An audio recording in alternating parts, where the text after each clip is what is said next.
Well, over appearance of the second apron, certain franchises are going to be jumping the gun a lot more or less frequently than expected. But we do have some surprises, like a three-way trade. After the information expanded on a seven-way trade, a seven-team trade in the NBA. Practically and it was just primarily more detail involving the Kevin Durant trade, because of course it was. Abu Thuro goes over to the Los Angeles Lakers, where Alex Toe and Jamal Moses, a lot of rotation pieces, cash compensation, plus David Roby over to the Houston Rockets. While Rocco Zielinski, second round pick, favorable for Golden State of Denver, with a second round pick by Phoenix and Houston with 3.2 million. While some rotationary pieces were included with Dylan Brooks and Jalen Green, with Fumon Maga, the draft pick center picked up by the Phoenix Suns, to kind of reinvigorate their roster, as well as Will Richard going to the Golden State Warriors for two young rotationary pieces. But we have a new challenger in the trade conversation.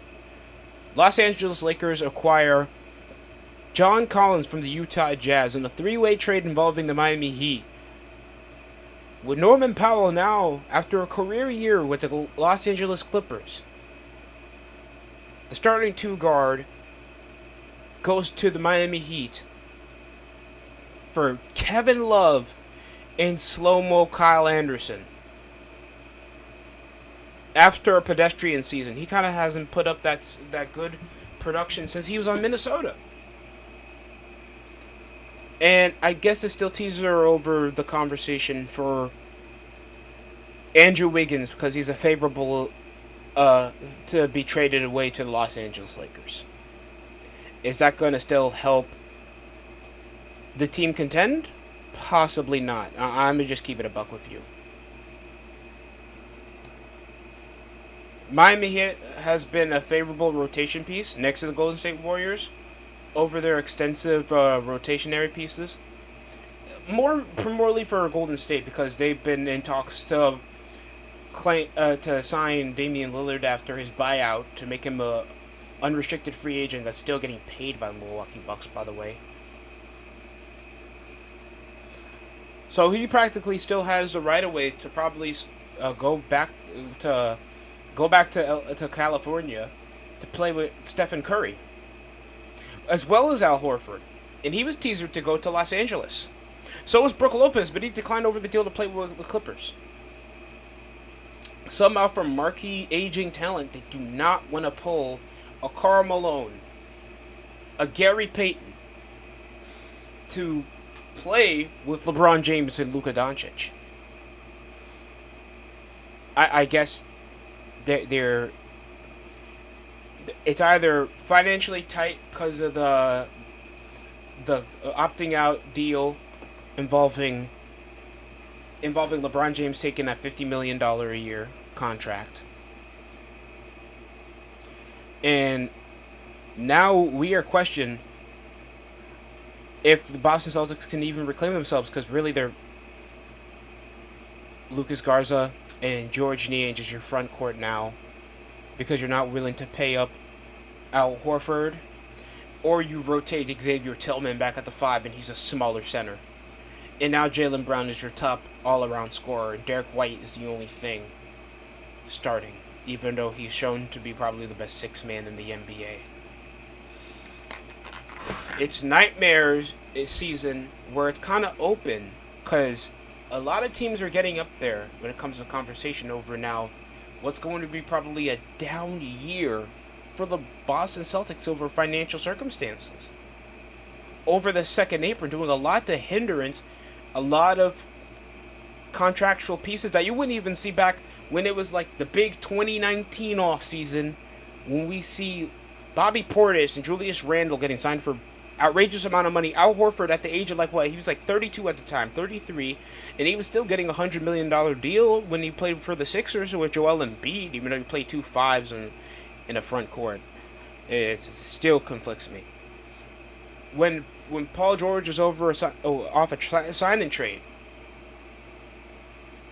So it's kind of think smarter, not harder, for most of these franchises, and for some of the smaller markets, they kind of are on the upside to have draft capital because that's more valuable than ever now. For once,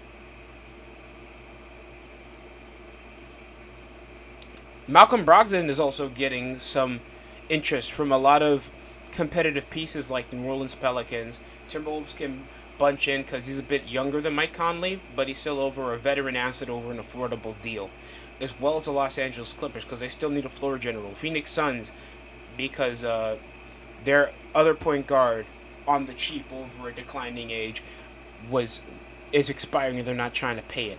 Milwaukee because they just got rid of Damian Lillard. And Sacramento. In Washington's over a sign and trade deal for anybody in the win now conversation. And Malcolm Brogdon can probably start in a few of these teams that need a starting point guard. Like probably Brooklyn, Boston.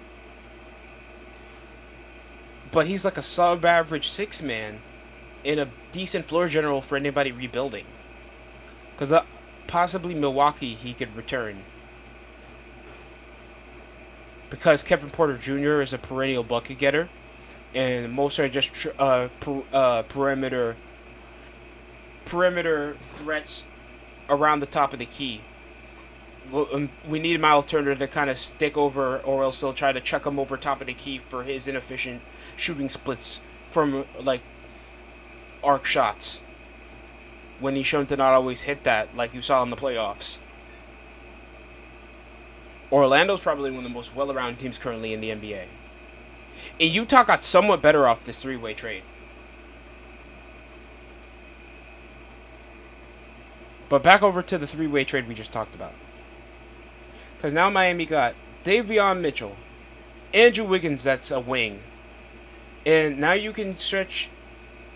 And with Khalil Ware probably going to get a bigger role, because it shows that he has upside. Athletic pick and roll specialist that can swing around the ring. He has a great explosive athletic inside game. The way, and I can admit this because I was watching them when they played the Knicks. The boy was unstoppable before they just subbed him off late into the fourth quarter. We could have lost that game. I'm going to just keep it a buck with you. And Davion Mitchell is shown to be a good rotationary dog from perimeter D. But now it's all offense. I mean, yeah, your front court looks valid, Miami. I mean, I think getting Norman Powell is an outstanding deal, but what draft capital are they pushing on? Because like, we don't always see off-season ambitions for the Miami Heat always work like it did for Terry Rozier. Now he's under investigation. Mike Conley to Brogdon. Minnesota to Brogdon would be an interesting choice. And Utah Jazz. I'm really conflicted with his Utah Jazz rendition of blowing off John Collins' deal. Because he's still a starting caliber power forward. That's a good playmaking pick and roll specialist. And he can decently defend, but not in a highly elite level, like he did over at Atlanta when he was playing with Trae Young. So I feel like that's the real mood killer right there. What's going to happen with him getting traded to LA.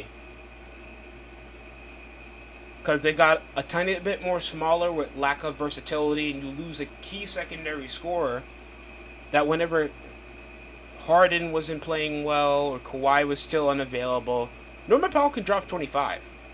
And this was after getting Paul George. And they had a way more successful 50-win season with a lack of injuries in the two-guard spot. So that's very interesting. So now it's Derrick Jones Jr., but you can bench Derrick Jones. He's not his first time being a rotationary piece. Chris Dunn, that I feel like fits more at the one. You can stretch. You can stretch Chris Dunn at the one, because I remember him playing point guard for Chicago. He's way better than you think. With Harden back at his two spot, and you can get Kawhi at the wing. But Derrick Jones Jr. can be a starting caliber forward, but Lopez could still start over Zubac, but he's over a decline that's happened over the past 2 seasons. So I'm very conflicted how this rotation is going to work. But since getting rid of Paul George, Clippers are just overall a better versatile team to go by. They just need a real head coach.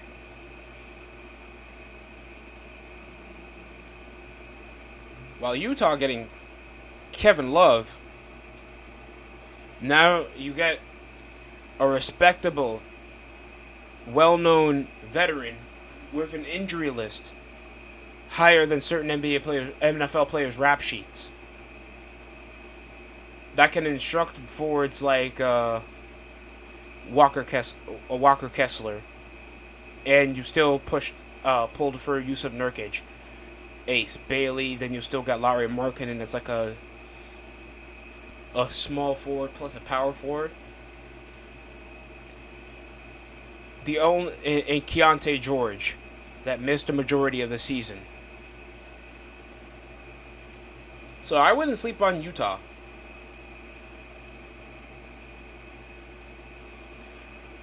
In Miami, other than their front court looking very underrated, I would still pull the trigger on the trade with Andrew Wiggins. Hell, put Hayward Highsmith on that list. You got rid of Duncan Robinson. Tyler Hero is still shown to be a primary offensive source, but he has too much of a backlog of injuries. Pat Riley probably got to find a different way how to rotate this entire thing up. But that's probably going to take some hard-nosed injuries. I don't wish that upon anything, but Miami is shown to be always a dark horse, and that shouldn't always be the case when you're contending. And now a wide-open Eastern Conference. Milwaukee has gotten weaker. Boston has gotten weaker. Indiana has gotten weaker. And they've probably been one of the best run franchises over the past 3 seasons. They got an All-NBA guard, and now they lose their veteran starting center. Indiana and now New York has finally gotten depth, and probably a coach that's trying to actually using more than 6 players on a starting rotation. Deuce McBride can come off over on the secondary rotation, as well as Jordan Clarkson. Mikal Bridges can still pull off the wing with Josh Hart. And Mitchell Robinson and the Haku Party, I hope he gets an upside.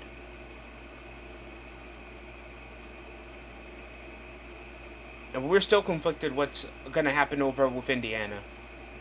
Because I think out of all the teams, for an NBA Finals franchise, they probably need the most work done.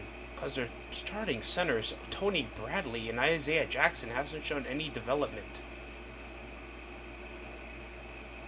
Obi Toppin plays the 4, but he stretches over as a rotation because Aaron Nesmith does a lot to defend the perimeter as a wing player.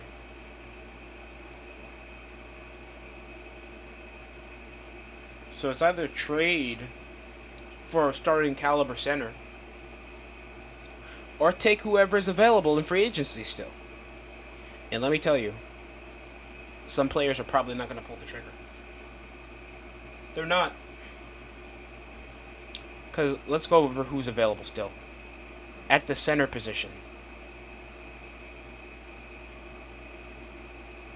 Because Santi Aldama, Luke Cornett went to San Antonio. You could have got Kevon Looney. Clint Capella went over back to Houston. D'Aaron Sharp signed for a cheaper deal.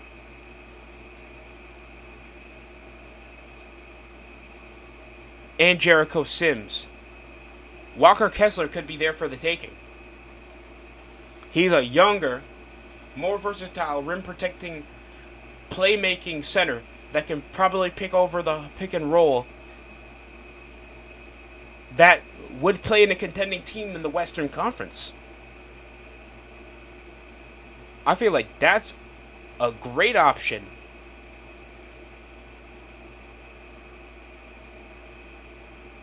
Because it's free agency, isn't it, for certain players like Thomas Bryant, Alex Len, Bismack Bayumbo, and Brendan Carlson, and Al Horford.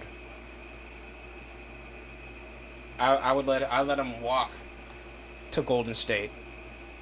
And that'll be so conflicted, yo, because people keep saying, "Oh, why not Golden State?" He beat him in the fight. He lost to them in the finals, bro. He lost to them in the freaking finals.